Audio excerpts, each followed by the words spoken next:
नमस्कार सर्वांचं माझ्या चॅनलमध्ये स्वागत आहे. सुप्रभात.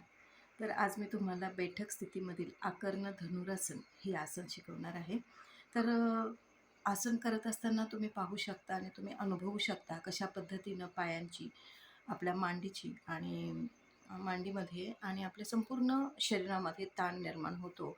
आकर्ण म्हणजे काय, की आपल्या कानापर्यंत एक पाय आपल्याला ओढायचा आहे. धनुरासन म्हणजे धनुष्यामध्ये अ, जेव्हा बाण आपण पाठीमागे खेचतो आपल्या कानापर्यंत, तुम्हाला माहीत असेल की अ, धनुष्य बाण ओढत असताना पाठीमागे आपण बाण या पद्धतीनं ओढतो.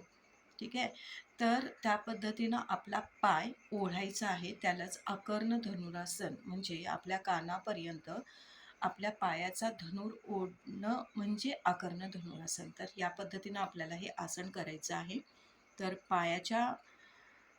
पायाचे जे स्नायू आहेत त्यांच्यामध्ये भरपूर ताण येतो. संपूर्ण शरीरामध्ये ताण येतो. हातामध्ये आपल्याला पॉवर हवी असते. त्यामुळे हातामध्ये सुद्धा ताण निर्माण होतो. अशा पद्धतीनं आपल्या शरीरातील अनेक अवयवांमध्ये ताण निर्माण झाल्यामुळे त्या पेशींमध्ये एक सजगता निर्माण होते, एक पॉवर निर्माण होते आणि ती पॉवर आपले स्नायू बळकट करायला मदत करते. तर या पद्धतीनं आपल्याला हे आसन करायचं आहे.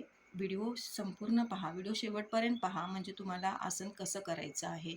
खरोखर तुम्ही सीरियस असाल तुमच्या आरोग्याबद्दल तर नक्की व्हिडिओ शेवटपर्यंत पहा. मी कशी करते त्या पद्धतीनं करण्याचा प्रयत्न करा. धन्यवाद.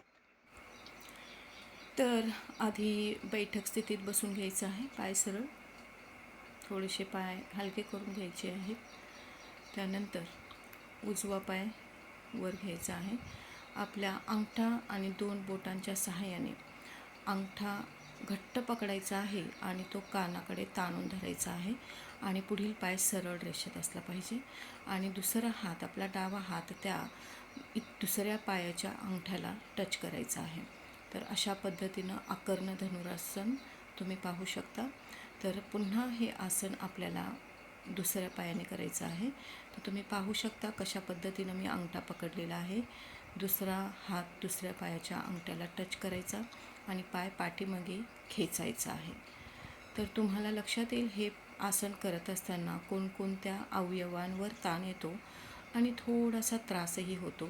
परंतु जर तुम्ही रेग्युलर हे आसन करत असाल तर याचे लाभ भरपूर आहेत. तर पुन्हा एकदा हे आसन करायचं आहे. गुड.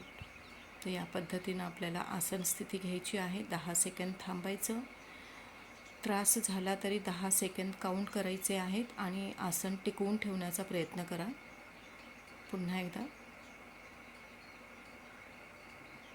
आसन करत असताना लक्षात येईल की तुम्हाला कोणकोणत्या कठीण परिस्थितींना तोंड द्यावं लागेल, कुठे कुठे ताण येतो, कुठे कुठे शरीरामध्ये दुखणं निर्माण होतं.